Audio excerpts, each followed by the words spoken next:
Welcome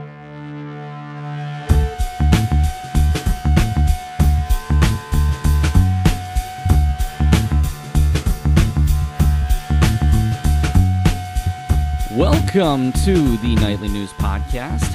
This is Professor Paul Miller, and I'm so honored to be sitting here with Media Club Vice President Norman Geary. Norm, it's a pleasure to have you back, but we do, before we want to get into the news, there's just a few things that we want to talk about. First, thank you for being here today. Thank you, Professor Miller. The thing is that one of the very sad moments in any professor's time at school is, of course, it's sad and happy at the same time, but to see one of our favorite students leave and to complete school. Norm, to be perfectly honest with you, we're in an industry where we're not allowed to have favorites, but certainly if I were to choose, you would certainly be one of the favorite students that I've ever had. Your dedication to the communications program, your mentorship of several other students here on campus, your willingness to be a part of the Media Club since its inception, and many other factors that you have really go a long way. And I just really want to thank you for your efforts that you've put in, not only just this term, but ever since the Media Club has started. I mean, you were one of the original members. Well, it's been a pleasure to be part of the Media Club, and I've learned a lot not only by mentoring others, but also by being mentored by yourself and Professor Olympia as well.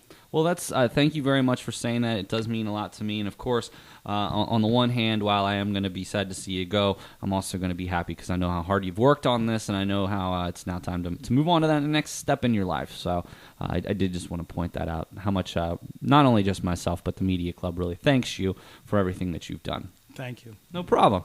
All right, well, we are going to get right into the news. Norm has done this over, I don't know, the past 6 months or so. Once a month coming in, talking about some of the things that the Media Club has going on, some of the important things that either have happened or are happening on campus.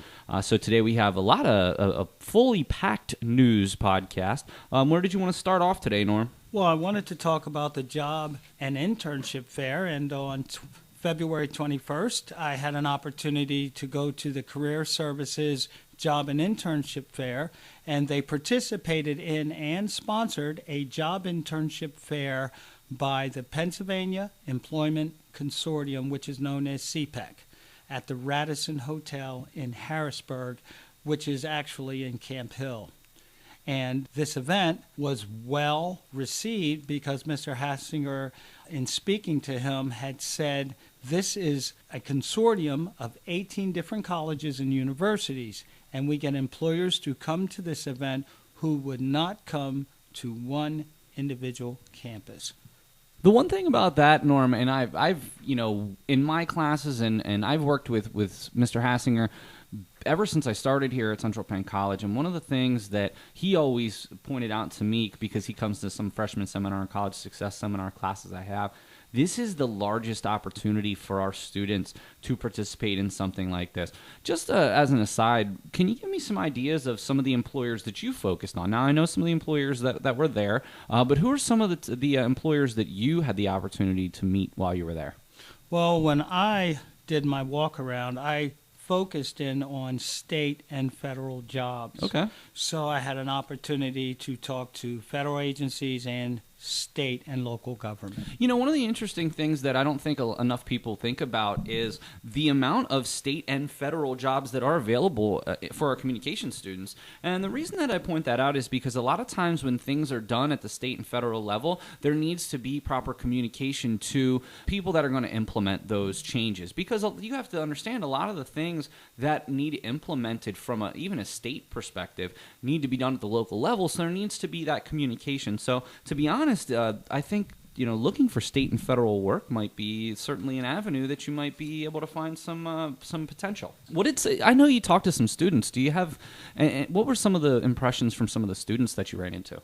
Well, I had an opportunity to talk to two communication major students. One was Yulani Sadejo, and she commented, there are so many employers here looking for part-time and full-time internships.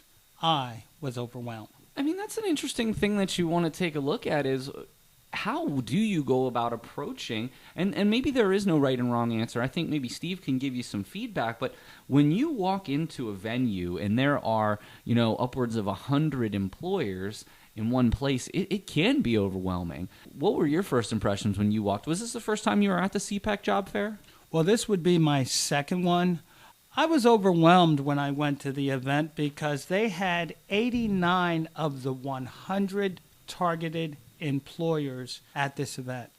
I wouldn't even honestly know how to go about handling with 89 different employers. I guess you'd probably want to do a little bit of research ahead of time, target some of the specific companies that you wanted to take a look at, maybe some of your bigger companies that might have some opportunity. But at the same time, I'm sure that you didn't want to just go there for, 30 minutes to an hour. You wanted to get the full impression of it. And actually, we had Steve on the podcast before the CPEC job fair, and he gave out a few tips. And that was one of his main tips is before you go to a job fair, do your research. Take a look at who's going to be there and make sure you've got a plan to walk in because, as Norm, as you mentioned, it can be very, very overwhelming. You said you talked to another student?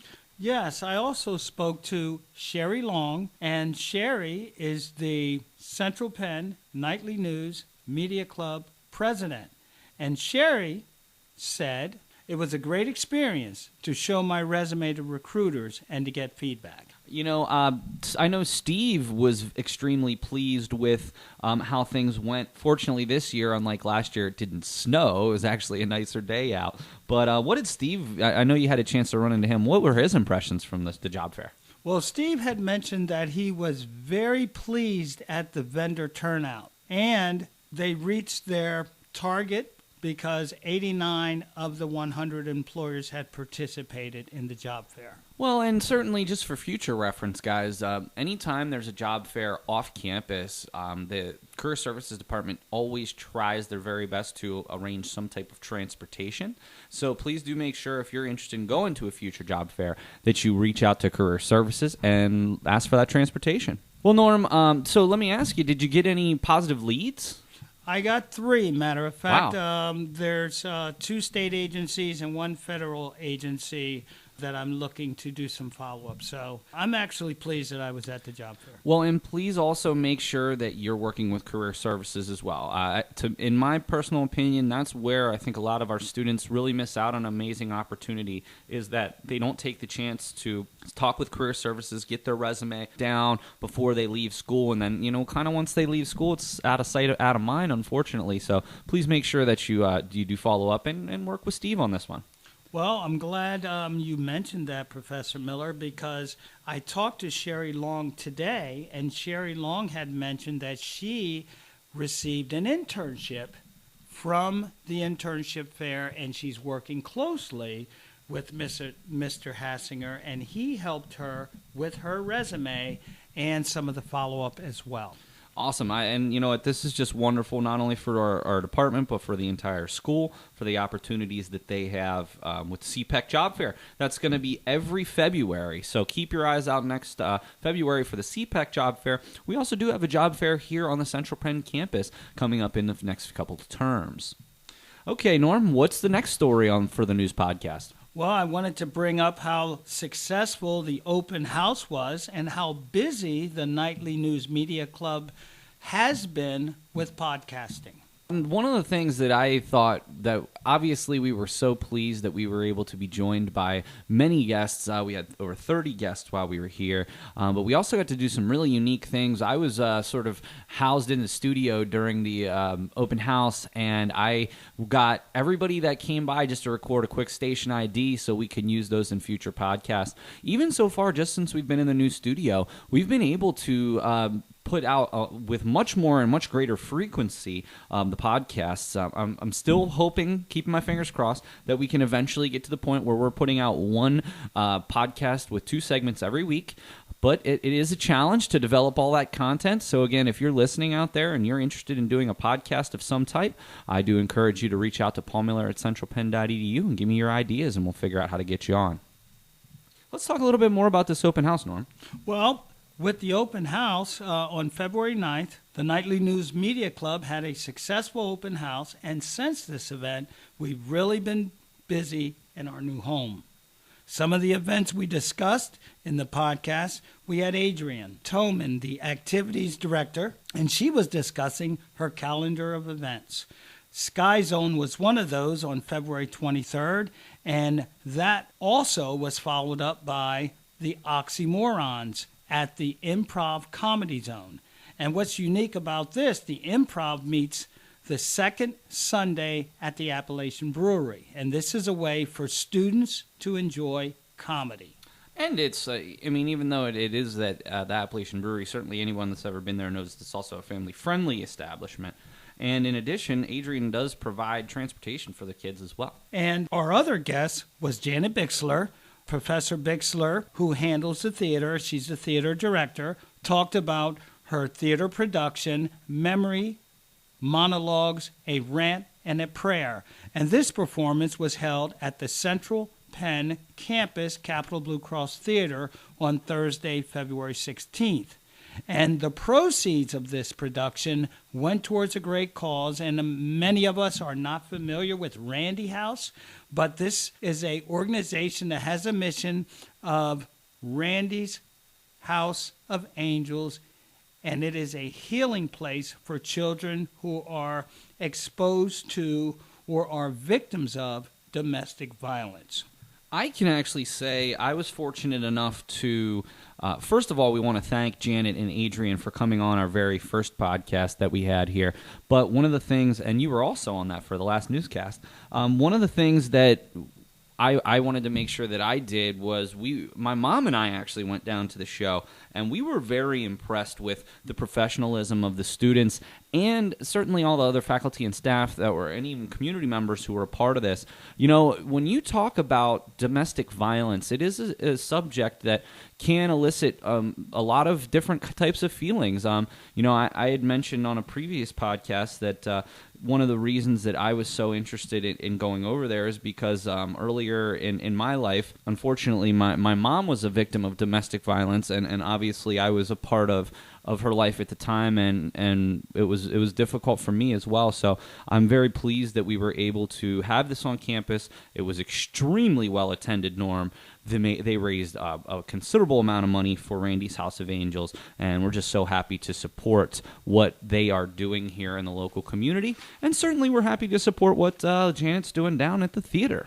Norm, there has been something that we've been doing throughout your time here, and I felt it important to sort of end your last news podcast with a little bit of a discussion about the free tuition argument. There are definitely two sides to the story, and certainly one of the themes that you've talked about is textbook costs. But I think that we've covered that element, but I wanted to keep on that same idea. So I want you to talk a little bit about some of the counterpoint with this free education. And the reason that this is important is even though with our current president, I doubt that free college education is something that's going to happen on a national level, there's certainly been some movement locally to try to give some of local communities. I know San Francisco was one of the cities that's already moving toward this, to include schooling in some of their free tuition. So let's talk about this for a little bit. We'll talk about both sides of it. What did you come up with? There was an article in Education Next. It was the winter edition of 2016, volume 16, number 1. And the title was, "Tuition is not the main obstacle to student success. Should community college be free?" And Andrew P. Kelly did a real good story on this, and he brought out how America's promise by the Obama administration for tuition-free community colleges is not really going to go anywhere with our current Congress, as mentioned in a winter 2016 article. The article states that the current path of the federal student and policy is unsustainable. With tuition going up, policymakers continuing to increase federal aid, which brings out-of-pocket costs down, and the outcome only to see those resources gobbled up by tuition increase in the future. This is an interesting discussion to me about not only just community college being free, but the idea of how much college does cost. I mean, I don't think there's anybody that thinks that college is, cheap by any means.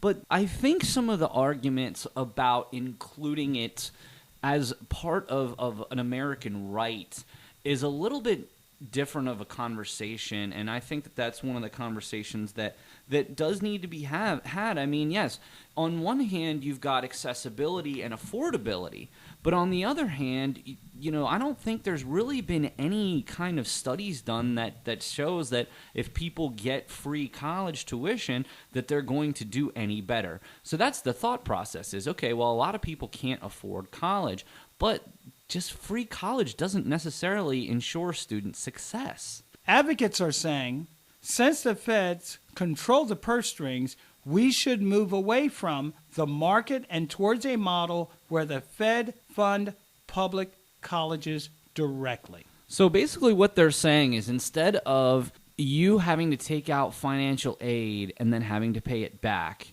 what would make more sense is if that money that's given out in financial aid went directly toward the schools, which, again, is a unique argument. I'm not sure.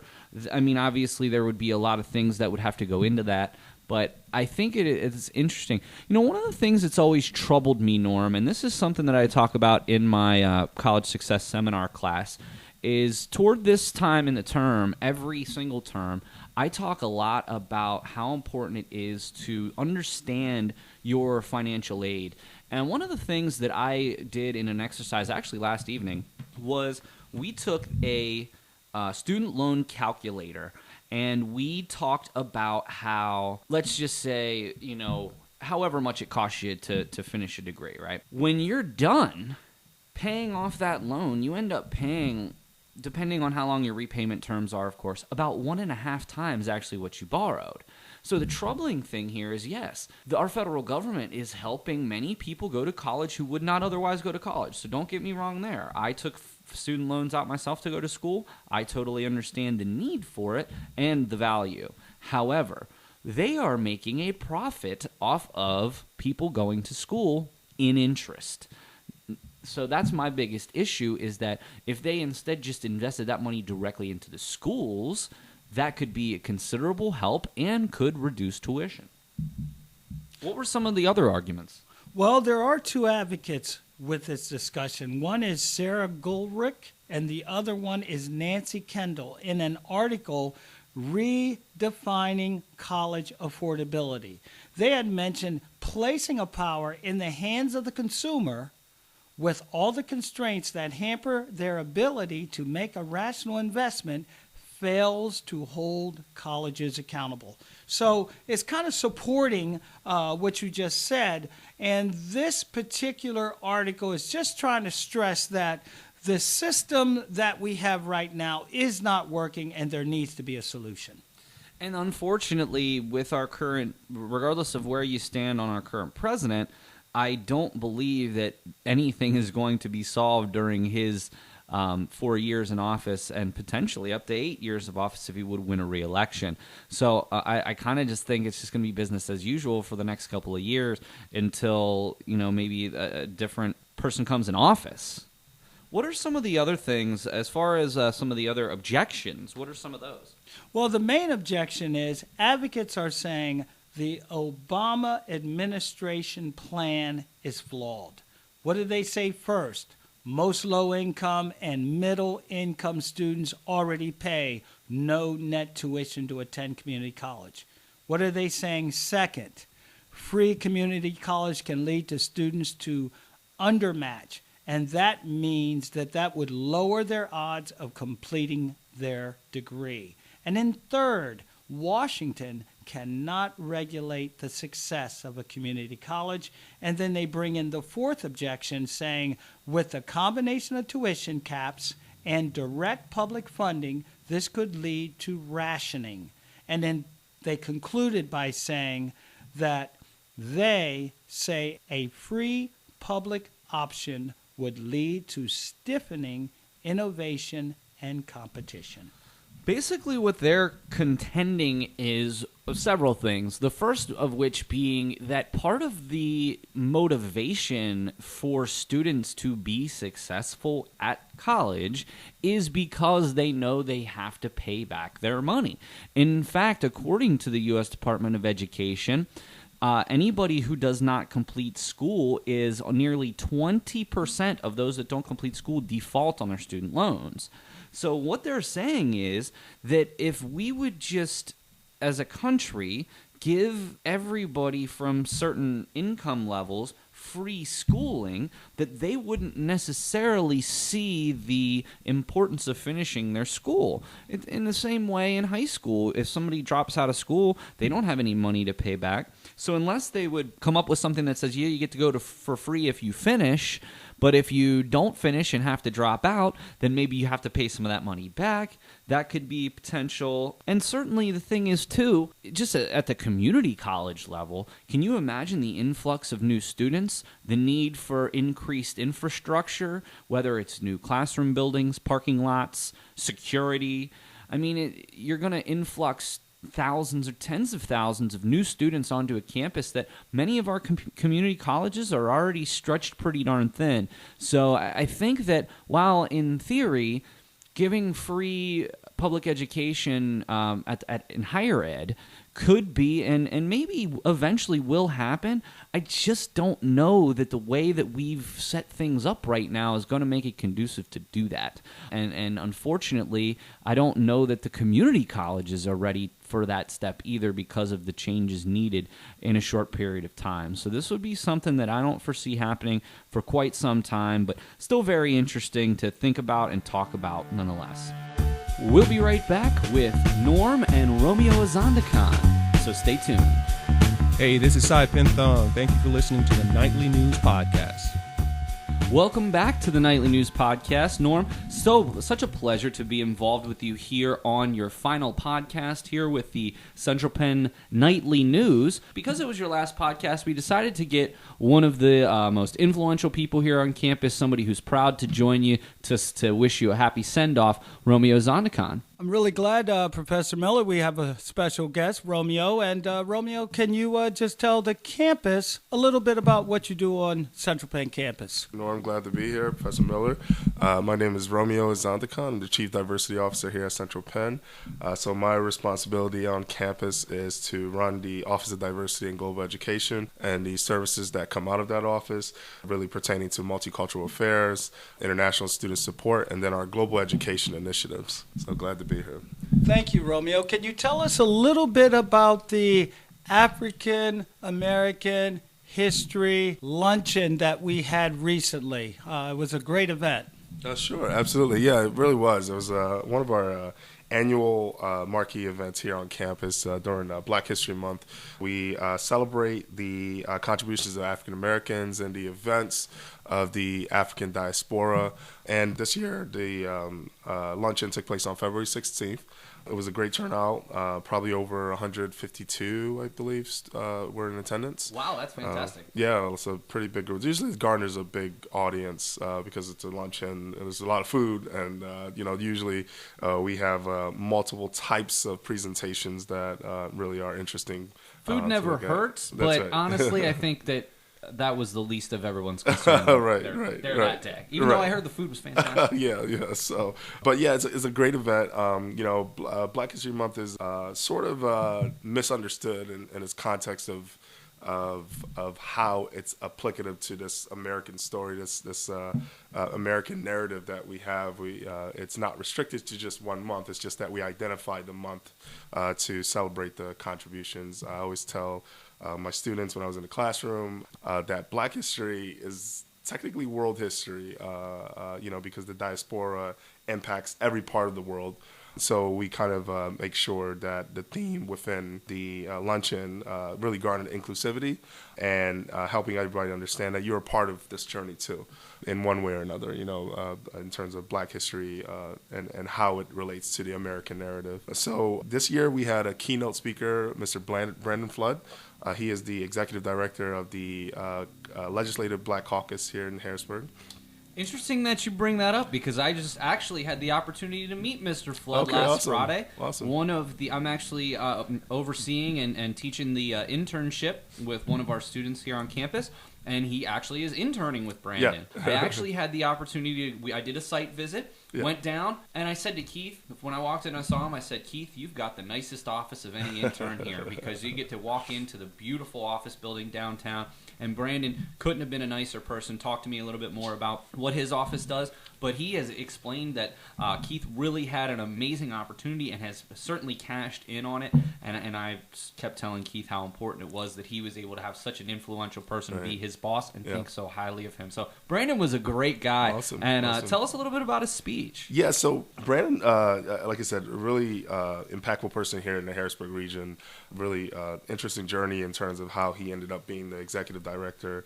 But he focused on during the luncheon on education policy, looking at education in terms of its current crises within disadvantaged and underserved populations. So I think this is very fitting as we kind of translate into this toxicity of a political climate with nominees maybe not aligning with the most progressive and serving the best interest of the masses, I guess, and that's totally my opinion.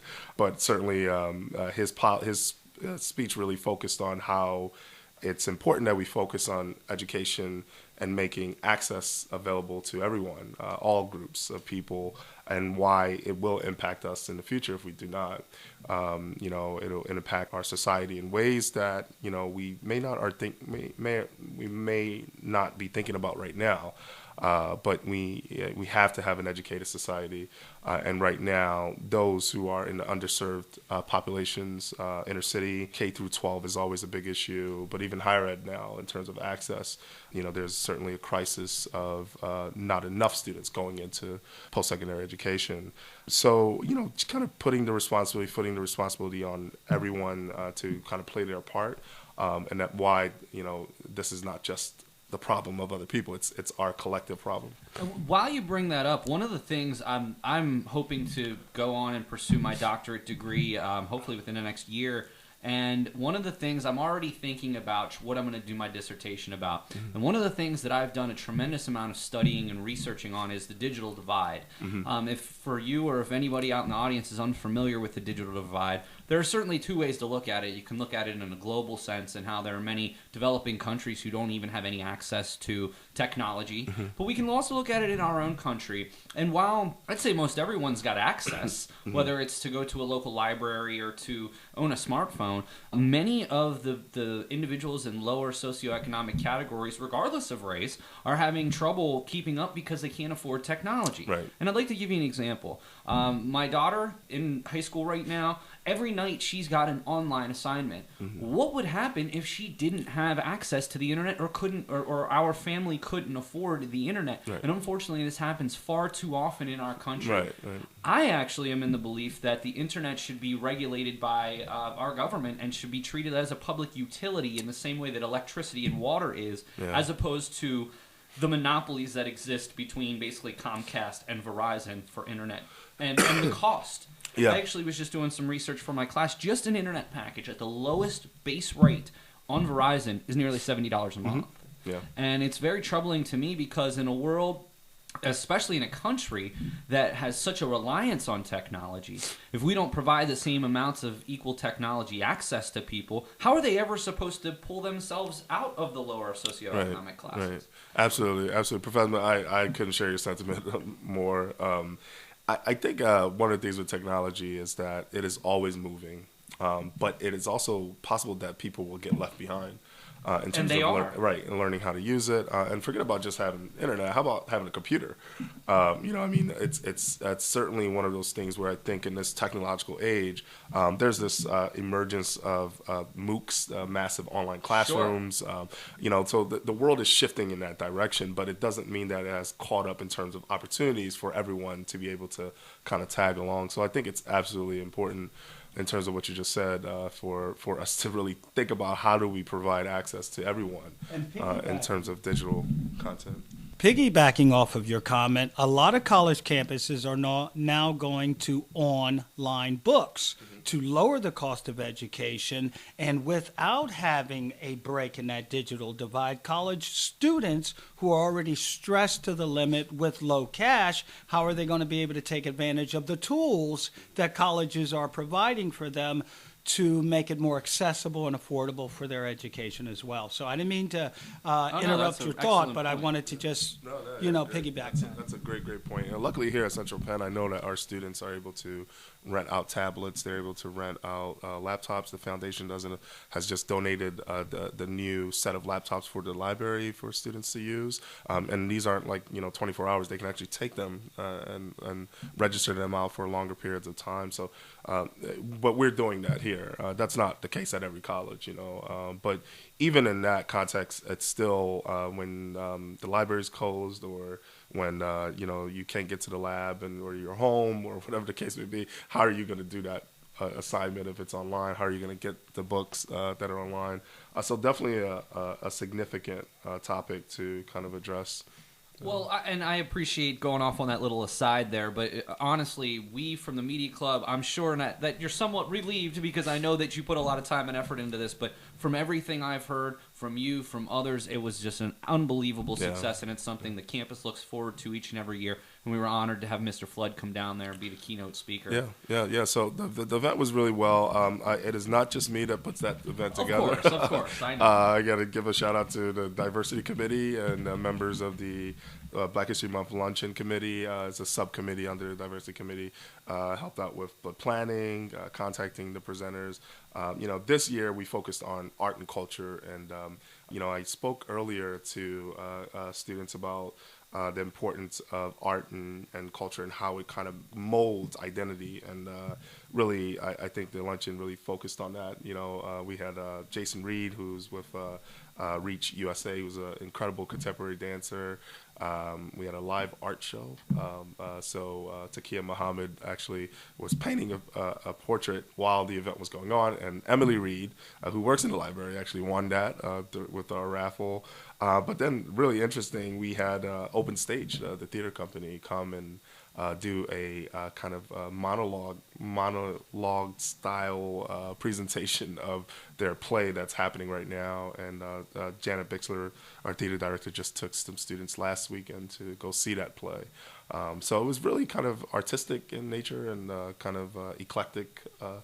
The luncheon, but it gets better every year, it seems like. Yeah. And again, thank you very much for sharing that with us, and hopefully next year, prior to the event, we'll have you on, we'll preview it, and certainly if there's anything otherwise that you have going on. One thing I did want to mention, though, Romeo, I know that the Diversity Office is doing something very big over break. I know you've done this before. You've gone to Toronto. You've gone to other places. Can you tell us a little bit more about this alternate spring break that you're offering? Yeah. So part of the global education component, I wanted to create something where students can take advantage of service learning, but also cultural competency in practice. And all that means is that instead of reading in a book about people and ethnographical studies, let's go experience it. So really the alternative term break is an opportunity for students to kind of engage in both components.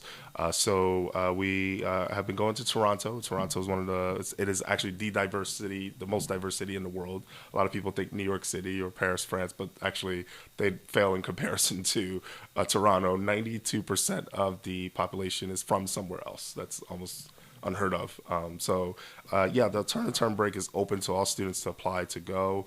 Again, this is an opportunity for students to make the most of their term break. Usually week one you're kind of exhausted and you're like, oh, glad this term is over, and you're planning. But sometimes the term break can be just waiting for school to start again. And I'm really trying to create opportunities where students can gain service learning experiences during the break, make the best out of it. And it also serves as an alternative to study abroad. So if you're not able to go to study abroad and participate in the study abroad program, you could do the alternative term break program. Now, is anybody from Central Penn eligible as far as students? Yeah. So we just did the first kind of info session last week. We held it here at the Summerdale campus and also in Lancaster. And so far, the trip is almost booked up Oh, right wow. now. So we're leaving the second week of break for an entire week. We're driving there, so it's a nice little road trip. It's, I would say, what, 7, maybe 8 It's hours?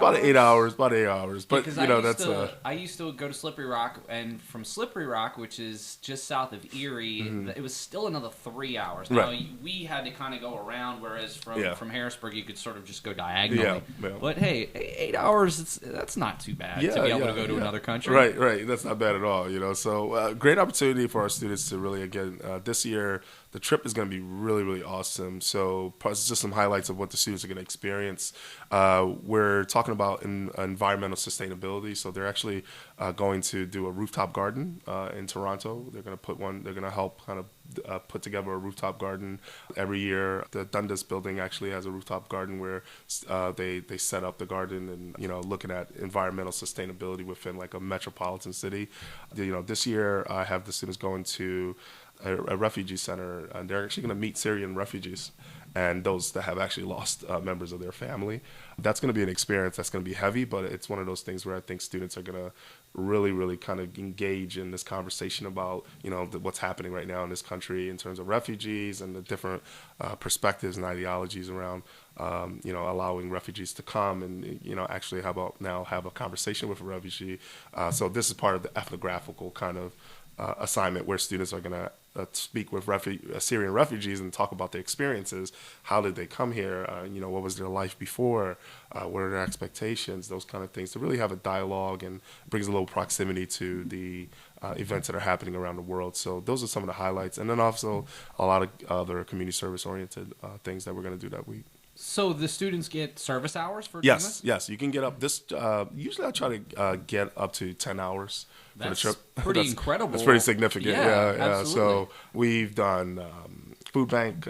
Last year we did do a tutoring thing, and then also just some of the community events that are happening around Toronto. Students can volunteer for the festivals that we've volunteered at Dundas Square there in past years. So up to about 10 hours usually they can get just for going. So you get community service hours, you get to get away from the States for a little bit, have some incredible experiences. And Toronto's a really fun city too. It's really one of the most neatest places you can be. I've always been a big supporter of the study abroad program, and ever since I first came to campus, and the one thing that I can promise everyone is if you do this trip, you're never going to forget it.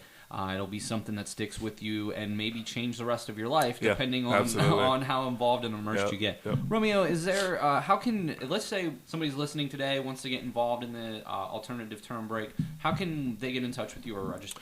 Well, I'm in 52 Bollinger, or you can email me at romeozandicon@centralpenn.edu.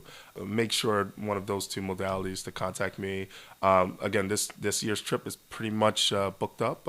We have members from the Lancaster Center, and also here at Somerdale going. So unless someone cancels, but still inquire with me to see if there's room. You just have to apply, fill out an application, and then I just need some documentation and things of that sort. And this is something that you're trying to do each term, yes? Yeah, so right now, the way I've been doing it is every other term. Okay. And just looking at different opportunities outside of just Toronto, and we got some ideas and things that the diversity committee will actually be involved in and putting those together. But some of it may be regional. It may not be Toronto every year, but it will be something that students will engage in during their break. And if nothing else, maybe if it is full this term, but this sounds like something that people are interested in, they could always just get in touch with you, and maybe you can just let them know for next time. Yep. Let them know when the next one's going to be. Yep. Norm, any final thoughts? I know this is sort of your sign-off podcast here. I just wanted you to, if you had any final thoughts for Romeo or for the club or just the listeners out there. Well, Romeo, I want to first of all thank you for giving us time in your day, because we know that you are very busy. We would like to not only thank you for being here today, but also include you in a follow-up of the Toronto adventure, because I really believe this is an opportunity for students who will never, ever get an opportunity like this again. So maybe we could have you back after the Toronto trip, and you could tell students who may be looking to do it the following year what steps they need to successfully take with you to make it happen.